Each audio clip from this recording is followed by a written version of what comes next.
Bueno, primero que todo, quiero dar muchas gracias al Señor que después de bastante tiempo que me era imposible visitar los hermanos y en varias ocasiones quiero decirles que el pastor Adrián me preguntaba si podía venir y no, nunca podía cuando él me decía. Pero en esta ocasión el Señor concedió y estoy muy agradecido. Les tengo gran cariño y siempre recuerdo desde cuando se iniciaron aquellos estudios bíblicos que dieron después, que terminaron en esta iglesia del Señor establecida aquí en Liberia. Entonces alabo al Señor porque me concede estar aquí con ustedes esta mañana.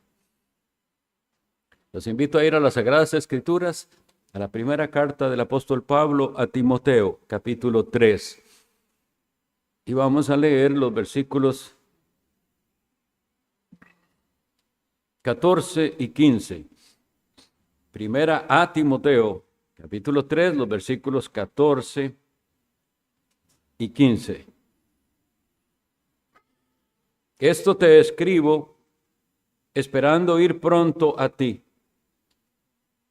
Y si tardo, para que sepas cómo debes conducirte en la casa de Dios, que es la iglesia del Dios vivo, columna y sostén de la verdad. He leído de la versión Reina Valera, pero de la Sociedad Bíblica Trinitaria, por si notan alguna diferencia, y esos son los textos que voy a leer, todos van a ser de esta versión, para que lo tengan en cuenta.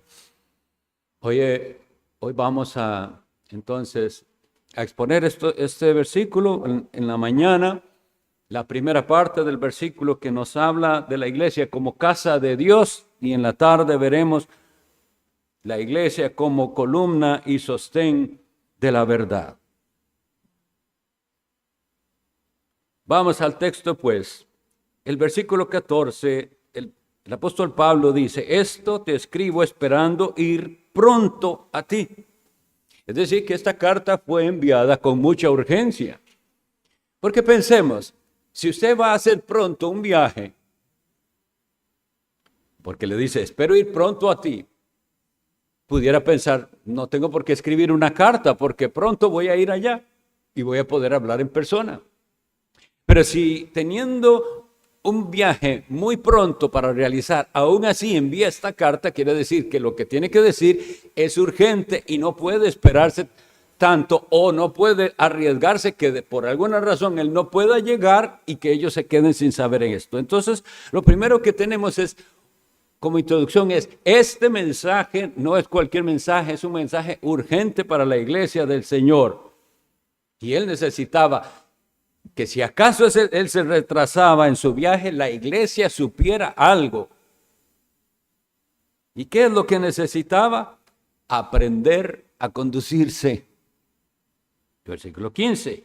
Y si tardo, para que sepas cómo debes conducirte. Y esto es así, mis estimados. El comportamiento, nuestra conducta, cómo debemos conducirnos, debe proceder de un entendimiento de qué es la iglesia. De lo contrario, se vuelve esto como cualquier otra religión. Yo les doy una serie de reglas de lo que se debe hacer y lo que no se debe hacer. Pero él dice, yo lo que necesito es que sepas cómo debes conducirte, y va a la razón. ¿Por qué es que debes conducirte de cierta manera? Que ahorita vamos a ver. Pero ¿cuál es la razón? Que la iglesia del Dios vivo es la casa de Dios y es columna y sostén de la verdad. Y yo voy a hacer una pregunta a los padres. ¿Le enseña usted a sus hijos qué es la casa de Dios? ¿Que la iglesia es la casa de Dios? Nuestros niños deben crecer entendiendo que este lugar, o cualquier lugar donde Dios nos concede reunirnos, aunque es un simple edificio, se vuelve casa de Dios, y que eso es lo que tiene que ser la razón para un comportamiento de parte de ellos, como de parte de usted también, que les da el ejemplo. Pero si nosotros no entendemos que es casa de Dios, entonces se puede volver, como en los días de Cristo, una casa de mercado o de cualquier otra cosa. o de espectáculos. Vamos entonces a reflexionar un poquito. En algunos casos para ustedes va a ser recordatorios, otros tal vez van a aprender algo. La iglesia. ¿Qué es la iglesia? Esa palabra iglesia no fue inventada por Cristo o por los seguidores de Cristo. No fue que los cristianos inventaron la palabra iglesia. El Señor Jesucristo toma la palabra iglesia, que en el griego se dice eclesía, la toma realmente de la cultura griega y romana. Ellos tenían iglesias, aunque de otra clase. Les recuerdo cómo funcionaba el mundo en aquella época. Los imperios, ¿verdad? Cuando había algún edicto o algún anuncio muy importante que realizar a un pueblo, se enviaba a lo que se llamaba un heraldo, alguien que iba con el mensaje, pero él iba con la autoridad, sea del rey, del gobernador, de quien sea, y recorría el pueblo, recorría las calles, haciendo una convocación y diciéndole al pueblo que se necesitaba que se reunieran en tal lugar, a tal hora, para algún propósito. ¿Y saben qué? Eso era una iglesia, una asamblea reunida por algún propósito. Pero esa palabra eclesía que la usa Cristo entonces cuando Él dice en Mateo capítulo 16, edificaré mi iglesia, tiene dos partes en griego. La primera es una preposición y la otra es un verbo. Eso no importa si se lo aprenden, pero es esto. Ek significa hacia afuera y la otra parte, kaleo, significa llamar. Entonces, entendamos. Iba el heraldo por el pueblo llamando a las personas a salir de donde estaban y a reunirse, a hacer una asamblea. Estaban siendo convocados. Ahora sí espero que con esto entiendan por qué Cristo usó esa palabra y le dio ese significado santo que hoy tenemos. Porque lo mismo es su iglesia. Es una asamblea de aquellos que han sido llamados a salir. ¿De dónde fuimos llamados nosotros a salir? La Biblia nos dice, nosotros tenemos que salir del mundo y de nuestro estado de enemistad contra Dios y atender el llamado y reunirnos. Y eso es una iglesia, la asamblea de los que han sido llamados por Dios a reunirse para Dios. Si entendemos eso, entonces creo yo que mejorará mucho nuestra actitud con respecto a las reuniones de la iglesia. Porque entonces recuerden, la iglesia es la asamblea de aquellos que Él mismo llamó, que Él mismo convocó para que salgan del mundo y se congreguen en su nombre. Ahora bien, muchísimos hay que hoy en día pretenden reunirse en su nombre. Así que no es solo esto lo que necesitamos saber algo más de la iglesia para poder, como dice ahí, saber conducirnos en esa iglesia que según se nos dice es la casa de Dios. Vean qué dice, versículo 15, y si tardó para que sepas cómo debes conducirte en la casa de Dios, que es la iglesia del Dios vivo. Vamos a ver entonces primero la iglesia como la casa de Dios.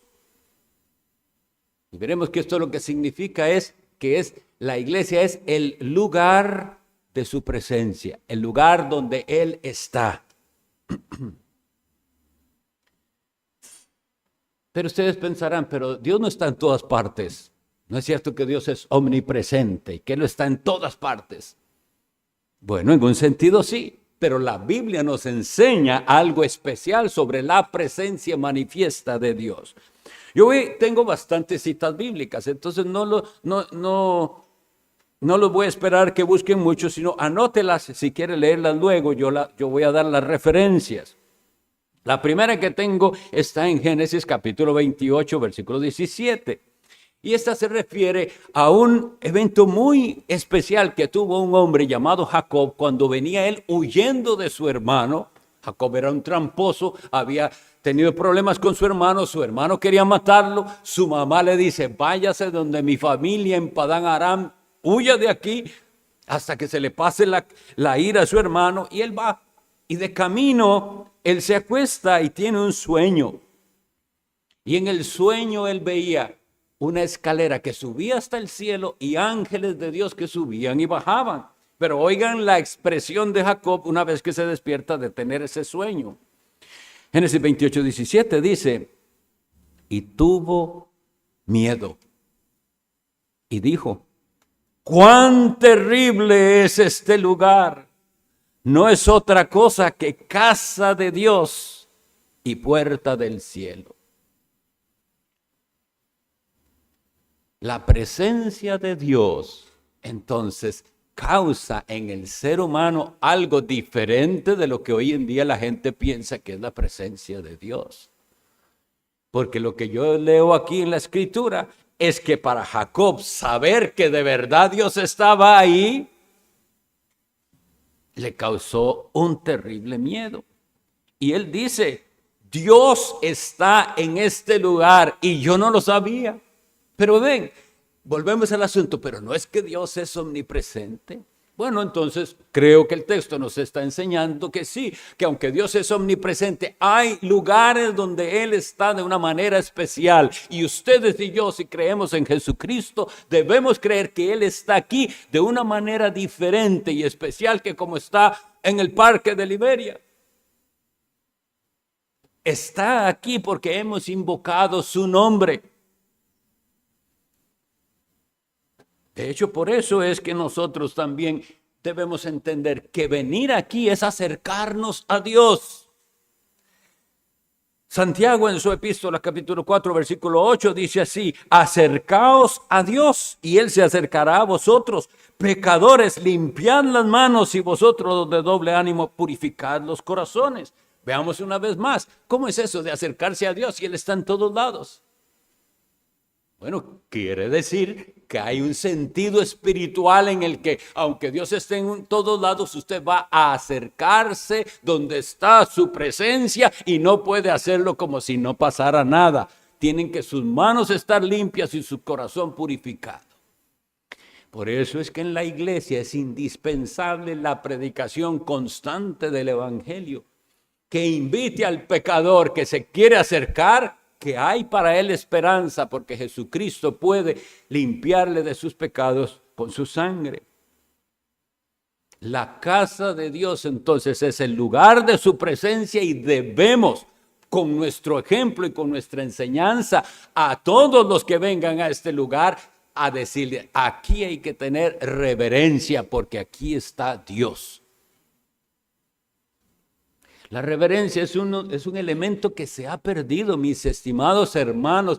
Esto yo no lo digo como criticar por criticar, es que da pesar y dolor ver lo que se ha vuelto a las iglesias.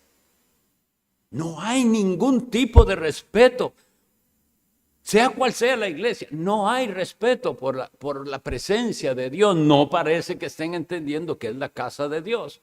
Y hay algunas cositas muy mínimas que nosotros deberíamos pensar en cuanto al comportamiento en la casa de Dios, y ahorita las veremos. Pero lo que quiero decirles es, número uno, es el lugar de su presencia, es su casa. Y luego es el lugar donde Dios habla. En el libro de los Jueces, capítulo 20, versículo 18, se lee lo siguiente: se levantaron luego los hijos de Israel y subieron a la casa de Dios y consultaron a Dios. En ese tiempo lo que era la casa de Dios era un tabernáculo. Y era movible, lo movían de un lugar a otro. En aquel tiempo estaba en Silo y fueron allá a consultar a Dios. ¿Por qué no consultaban desde donde estaban? Había una manera especial en el que el sacerdote, por un método que hoy en día desconocemos realmente cómo era, él llevaba unas piedras en su pecho que se llamaban Urim y Tumim, y a través de eso con un cierto método que, como les digo, no entendemos exactamente cómo funcionaba, se le preguntaba a Dios sobre si él aprobaba o no aprobaba algo, y Dios respondía de esas maneras. Es el lugar de su presencia y es el lugar donde Dios habla. Pero también es un lugar especial donde Él nos hace ver cuán grande es Él y cuán pequeños nosotros. Eventualmente el rey Salomón hizo un templo. Hizo un templo, hermanos, tomen tiempo para leer eso y verán que ese templo era magnífico. Es más, busquen cualquier libro de historia donde hable del templo de Salomón y verán que era una edificación asombrosa, asombrosamente lujosa. Oro por todas partes, columnas de bronce, maravilloso. Y tenía razón de hacerlo de esa manera por lo que representaba y simbolizaba. Pero cuando estaban dedicando ese templo, dice la Sagrada Escritura en 2 Crónicas 5:14, y los sacerdotes, o sea, los que hacían los sacrificios de los animales, no pudieron permanecer para ministrar por causa de la nube, porque la gloria de Jehová había llenado la casa de Dios. Estamos hablando del antiguo pacto, de lo que ocurrió antes. Pero recuerden que todo lo que la Sagrada Escritura dice tiene una enseñanza para nosotros en el presente. Y si aquí habla de que la casa de Dios se llenó de su gloria de tal manera que era algo insoportable, tiene algo que decirnos a nosotros también. Dios puede hacer su presencia tan notoria en nuestras reuniones que nosotros salgamos deshechos emocionalmente. Hay relatos de avivamientos en los que Dios ha actuado, verdaderos avivamientos, no esas locuras emocionales que otros generan por medio de música o de manipulación psicológica, no, sino verdaderas obras cuando Dios actúa en una comunidad y su presencia es tan sentida, que hay testigos del avivamiento en Luis que dice que ni siquiera había iniciado el culto y estaban todos sentados y en silencio y ya el Espíritu Santo estaba quebrantando corazones y usted podía ver allá a alguien llorando y por allá a alguien quebrantado y por allá, sin todavía empezar el culto. Eso me hace a mí recordar lo que veo aquí. Una sensación de su presencia, de su grandeza, de su santidad que nunca hemos experimentado. Porque hemos hecho todo lo contrario. Se ha tratado de hacer los cultos a Dios lo más común, como que es estar en cualquier otro lugar. Y eso se nota en la actitud que la gente tiene en los cultos. Pero Dios manda reverenciar su casa. Dice así Levítico 19:30, mi santuario tendréis en reverencia. No se trata de una arquitectura y no tengo nada, más bien estoy a favor de que las iglesias procuren una arquitectura preciosa. Eso es válido. Pero no nos engañemos, eso no lo logra. Podemos construir una capilla preciosísima, bien linda, hasta con vitrales si quiere y todo, y estamos engañándonos y creemos que ya con eso tenemos una casa de Dios reverente. No, como les decía, este mismo lugar, estas 4 paredes, debemos entender que al invocar el nombre de Jesucristo se vuelve el santuario de Dios, se vuelve su casa. Entonces no podemos comportarnos como si estuviéramos en cualquier otro lugar. Hay cosas muy simples a las que debemos volver para guardar la reverencia en la casa de Dios. El silencio. Debemos estar en silencio. Es la casa de Dios. Una vez empezado el culto, sobre todo me refiero. Debemos estar en quietud. Hay una tendencia a la gente que no se puede quedar quieta y tiene que levantarse por cualquier razón. No, nosotros entramos a un lugar santo. Quietud y reverencia. Y hay otro elemento igual que se ha olvidado, la puntualidad.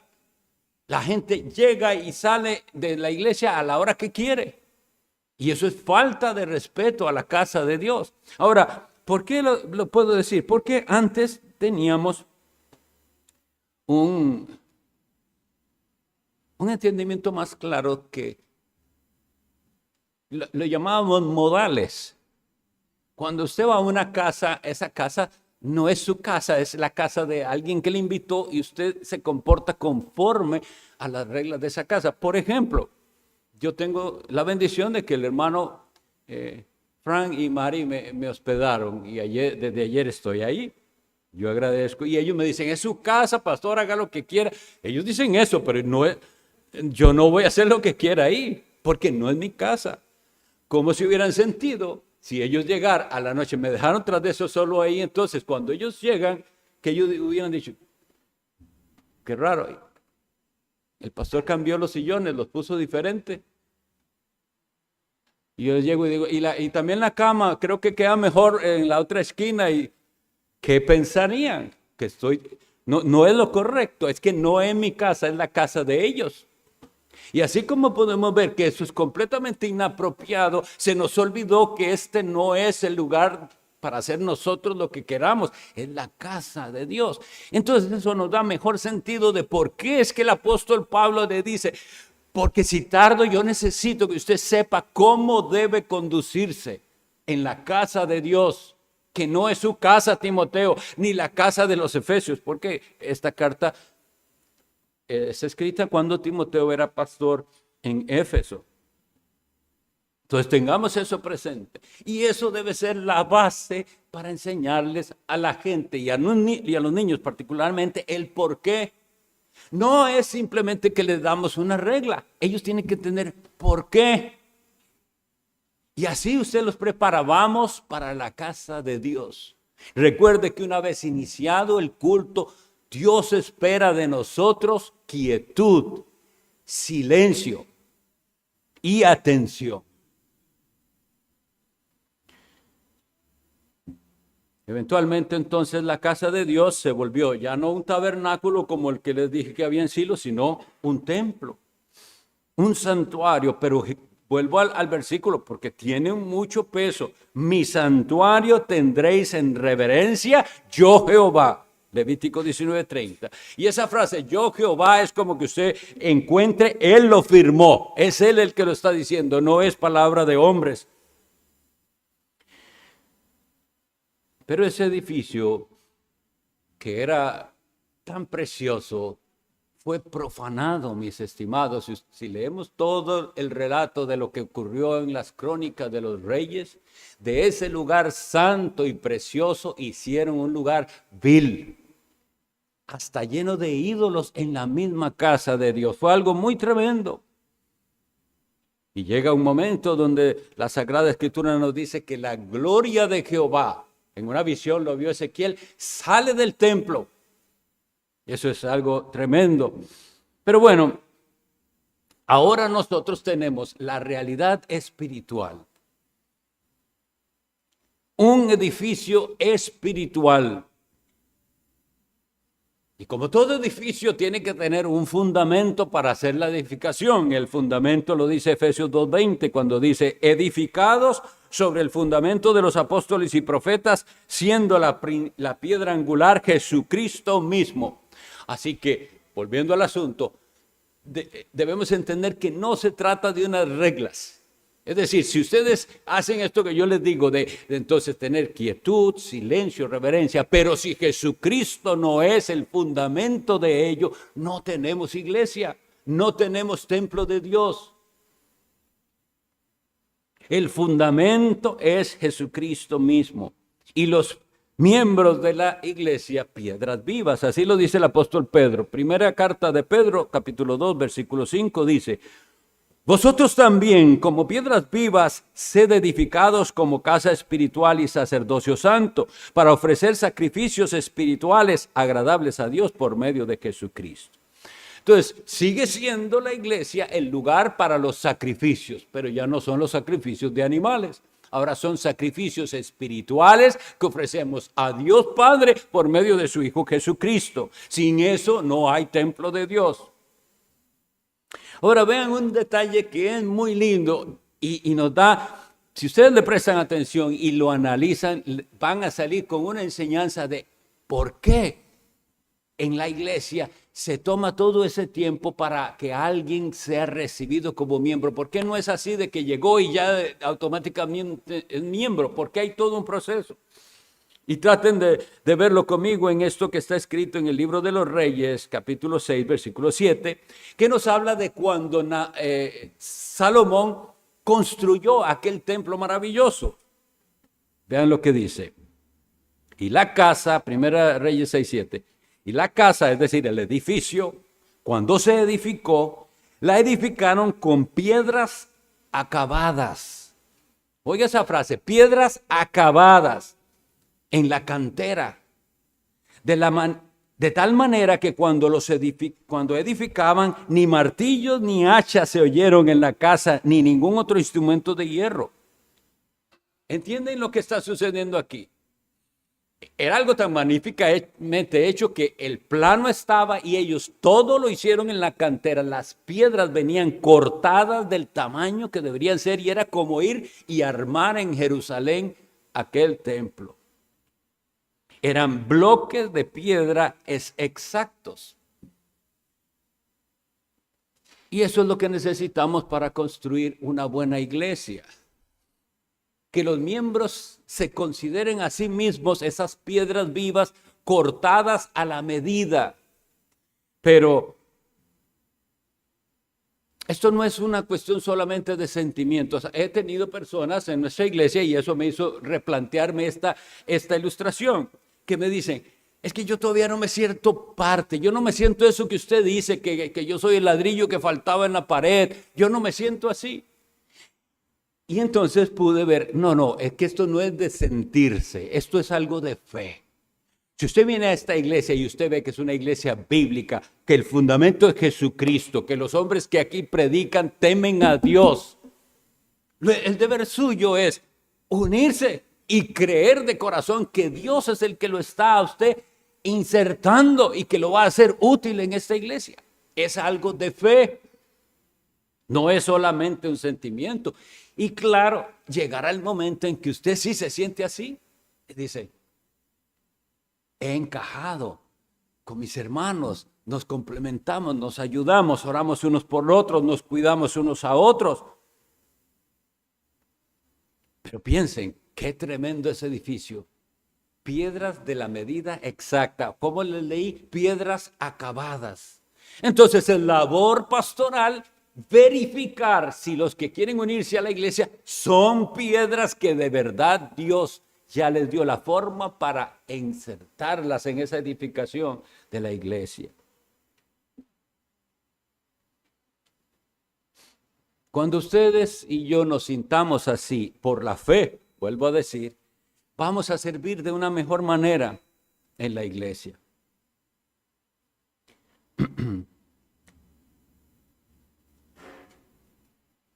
Esto de comportamiento no lo dice solamente en una ocasión el apóstol Pablo. Vamos a leer lo que dice también a los Hebreos capítulo 13, versículo 18. Orad por nosotros, porque confiamos que tenemos buena conciencia, deseando conducirnos bien en todo. Sí, nosotros predicamos que la salvación es, ¿cómo se recibe la salvación? Solo por la fe. Solo por la fe en Jesucristo. No se le exige a usted nada más que confíe en el Hijo de Dios, Jesucristo. Que crea que la sangre derramada del Calvario es lo único que usted necesita para ser perdonado. Sí, y sin embargo, si eso usted lo ha creído, usted va a querer, como dice él, conducirse bien en todo. Porque no tendría sentido otra cosa. Sería entonces una religión de palabras o de sentimientos, pero no provocaría nada, un cambio en usted.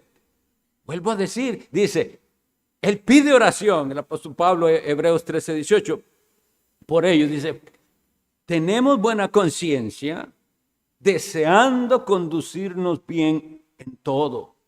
Y el apóstol Pedro en 1 Pedro 1:17 dice así: y si invocáis por Padre a aquel que sin acepción de personas juzga según la obra de cada uno, oigan esto, conducíos en temor todo el tiempo de vuestra peregrinación. Entonces, estamos hablando de la iglesia como casa de Dios. Y usted debería querer ser un bloque en ese edificio que se está construyendo de la iglesia. Pero aquí le dice algo, el requisito: si invocáis por Padre a aquel que sin acepción de personas juzga según la obra de cada uno. Si eso es así, entonces debo hacer la pregunta: ¿invoca usted de veras a Dios como su Padre? Cuando usted ora, puede decir de todo corazón: Padre nuestro, pero usted sintiéndose y creyendo que usted es adoptado por Dios en Jesucristo. Porque la triste realidad es esta, que la gente tiene, en general, pregunten a los liberianos, ¿qué piensan de Dios? No, claro, yo creo mucho en Dios, Diosito aquí, Dios para allá. El asunto que no es una relación correcta según los términos bíblicos. Usted debe poder llamarle Padre porque usted ha recibido a su Hijo Jesucristo, creyendo en Él, arrepintiéndose de sus pecados. Entonces dice la Sagrada Escritura que ahora sí, todos los que le recibieron, a los que creen en su nombre, les dio potestad. Derecho y autoridad significa potestad. Les dio potestad de ser hechos hijos de Dios. Entonces ahí dice, a esos a los que invocan por Padre a Dios, se les dice, deben conducirse en temor todo el tiempo de vuestra peregrinación. Y nos da una palabra más para que entendamos lo que es realmente la vida cristiana, una peregrinación. Vamos de paso, no somos de aquí, nuestra patria está en los cielos, dice el apóstol Pablo, Filipenses capítulo 3, nuestra ciudadanía está en los cielos, de donde esperamos a Jesucristo, al Salvador. Ahora, esta carta toda tiene que ver con eso, cómo comportarse. Bueno, yo solo tomé dos temas de una serie muy larga de toda la epístola, pero tiene que ver cómo debe ser el liderazgo en la iglesia, cómo deben ser los ancianos que ustedes eligen, cómo deben ser los diáconos que eligen, cómo deben ser las mujeres, cómo deben ser las ancianas, etcétera. Todo lo que se hace en la iglesia, incluida la vestimenta, que ese es otro tema prohibido en las iglesias, pero que está ahí en la Biblia. Porque es parte de decir, es la casa de Dios, no voy a cualquier otro lugar. Si usted va a la playa, que aquí hay tantas bonitas, se espera de usted una ropa que es acorde a la playa. Siempre decente, pero es acorde a la playa. Pero aquí no es la playa. Eso debemos entenderlo. Entonces él le dice, debe saber conducirse todo. Y lea toda la epístola y verá que tiene que ver con todo lo que se hace en la iglesia. Con la atención de las viudas necesitadas. Ahí también lo habla. Hombres, mujeres, cómo se relacionan los niños. Y en medio de todo eso, el ejercicio del amor, de la paciencia, de la misericordia. Porque es la casa de Dios, no es nuestra casa. Cuando hablo de estos temas de vestimenta, quiero aclarar siempre que no ponga excusa que no tiene ropa para venir a la iglesia. No es eso lo que estamos diciendo. Si esto es lo que usted tiene para venir, venga con lo que tenga. El asunto es, antes de venir, usted escogió lo mejor que tenía para venir. Porque de eso está conectado a qué es para usted la iglesia de Dios. No es cualquier lugar, es su casa, su santuario, lo tendré en reverencia. Y parte de esa reverencia es cómo usted se prepara para venir. Y eso se lo enseña con los niños, porque ellos saben, me están vistiendo de una manera que no es siempre que me visten así. Es para ir a la casa de Dios. Lo extraño es que para otros eventos la gente sí piensa que tiene que vestirse bien. Hay un verso muy lindo en el Evangelio de Marcos, capítulo 2, que me resuena a mí al asociar la iglesia como casa de Dios. Y dice Marcos 2:1. Y entró, está hablando de nuestro Señor Jesucristo, y dice, y entró otra vez en Capernaum, después de algunos días. Escuchen esta frase, mis hermanos. Y se oyó que estaba en casa. Se supo que estaba en casa. Y eso se comenzó a difundir. Se corrió la bola, decimos, ¿verdad? A veces. Está en casa. Cuando haya una iglesia que de verdad es fiel a Cristo, una iglesia en la que la presencia de Cristo es valorada y es manifiesta, yo les voy a decir, se va a saber que Él está en la casa y la gente se va a dar cuenta. Pero eso es lo que les digo que es tan doloroso. Iglesias que no tienen ningún impacto en su comunidad porque es cero impacto. La gente tiene que saber. No estamos hablando numéricamente porque eso es otra cosa. Pero la gente, todo lo de alrededor tienen que saber. Ahí pasa algo.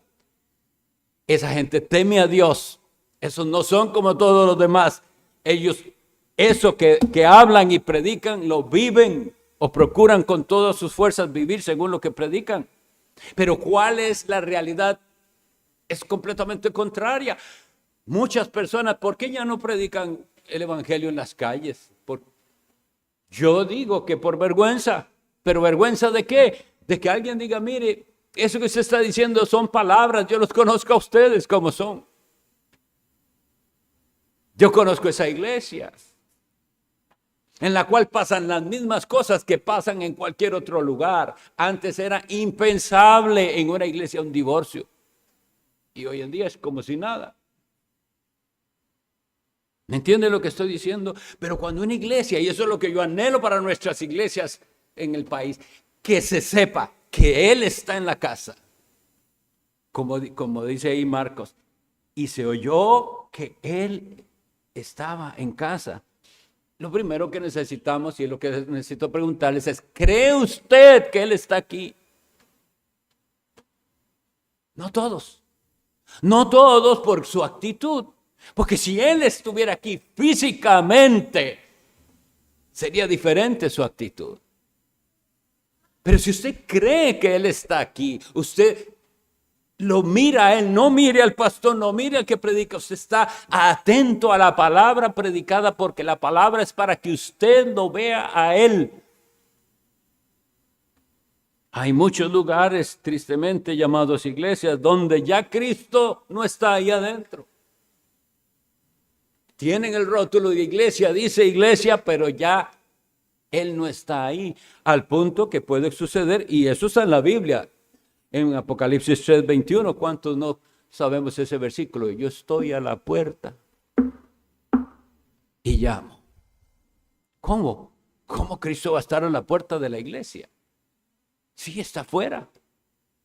Ahí están haciendo todo lo que ellos quieren, llenos de actividades, muy contentos. Su club social tienen ahí, pero Jesús no está ahí. Hay una cosa, para ir avanzando en la conclusión, que tenemos que ver, y ustedes, los miembros de esta iglesia, sean cuidadosos al observar. ¿Por qué puede pasar que en una misma iglesia haya personas que están satisfechos, contentos, sirviendo con gozo, y en esa misma iglesia hay otros que nunca están contentos, insatisfechos y quejándose? Pasa, ¿verdad? En la misma iglesia. El asunto es cuáles son las expectativas. Si una persona tiene las expectativas incorrectas, va a llegar a desilusionarse. Pero yo le pregunto, ¿cuáles son sus expectativas? ¿Por qué está aquí hoy? ¿A qué vino? ¿A qué vinimos? Si solo lo que buscamos es compañerismo, yo les digo que hay otros clubes donde hay muy buen compañerismo también y no necesariamente es iglesia. Actividades entretenidas o grupos de apoyo, llaman algunos otros. ¿A qué vinimos? Es la casa de Dios. Y si es la casa de Dios, usted debe prepararse para venir. Pero vuelvo a decir, ¿cuál es la razón? Hay razones y razones. Yo sé que hay personas que luchan con el sueño por un medicamento, por algo que pasó en la noche, etcétera. Pero si esa es su actitud en los cultos y a usted le cuesta mantenerse despierto, usted no sabe que está en la casa de Dios ni nunca está experimentando su presencia. Porque en su presencia usted no puede estar durmiéndose. No puede. Tiene que preguntarse, ¿a qué vine? ¿Por qué estoy aquí? Bueno, en palabras sencillas es así.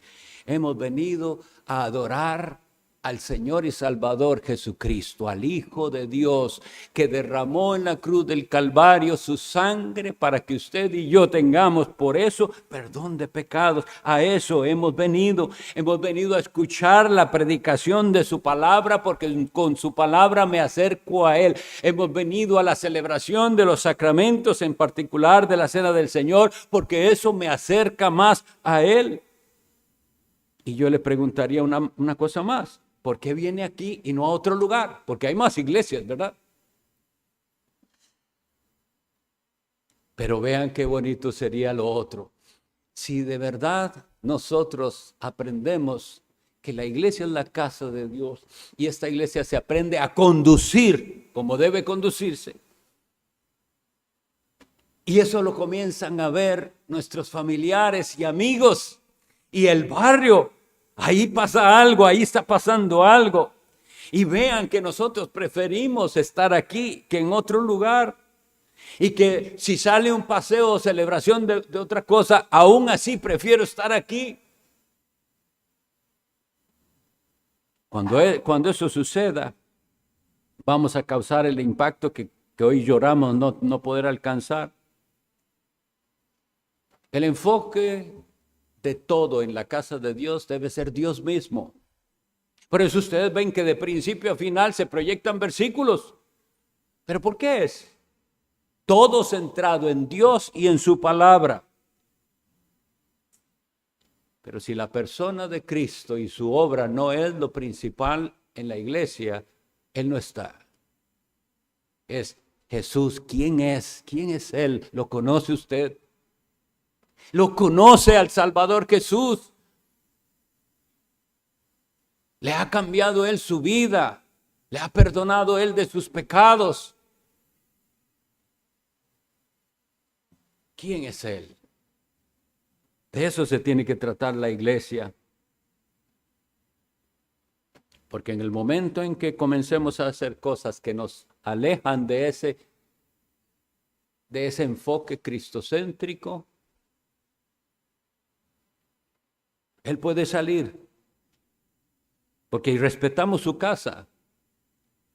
Un último episodio para recordarles. ¿Cuántas veces hemos leído tal vez eso sin prestarle atención?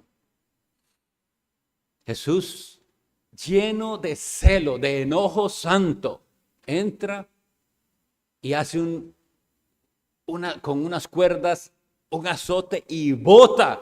¿Ustedes se imaginan a Jesús haciendo eso? Es que no es la imagen que la gente tiene de Cristo, porque es diferente como lo pintan.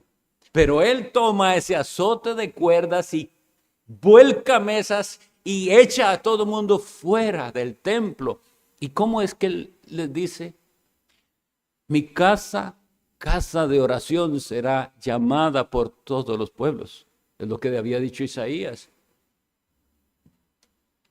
Y ustedes la han hecho casa de mercado. Sí, yo sé que nosotros evitamos todo ese tipo de cosas. Gloria a Dios, que nos ha dado entendimiento que la casa del Señor es casa de oración. Pero tiene que ver también con nuestra actitud. Que Él entonces nos ayude Y los invito a que esta tarde, si tienen a alguien que ustedes quisieran que escuche el Evangelio, que escuche la verdad, porque vamos a hablar de la verdad. Columna y sostén de la verdad. Esas personas que usted ama y que no tienen a Cristo, mientras no lo conozcan a Él, no han conocido la verdad y no podrán ser cambiados. Y esta tarde veremos cómo la iglesia debe y puede funcionar como columna y sostén de la verdad. Vamos a orar.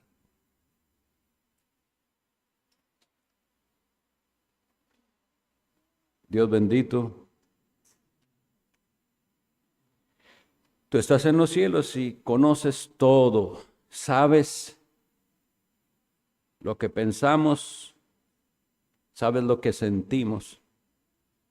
Tú ves lo que hacemos y por qué lo hacemos. Y en esta mañana, cuánto desearía mi Dios que hubiera quien aquí percibiera tu santa presencia como debe percibirse. Pero no es obra de hombre, es tu Espíritu Santo el que debe actuar. Confío que eventualmente lo hagas en nuestros corazones para que conozcamos ese gran deleite del que habla tu palabra, que es un deleite en Dios mismo. Bendice a tu pueblo aquí y danos esta esperanza de que sí podemos mejorar si atendemos a tu llamado. Y que aquí siempre Cristo Jesús sea exaltado como Señor y Salvador. Amén.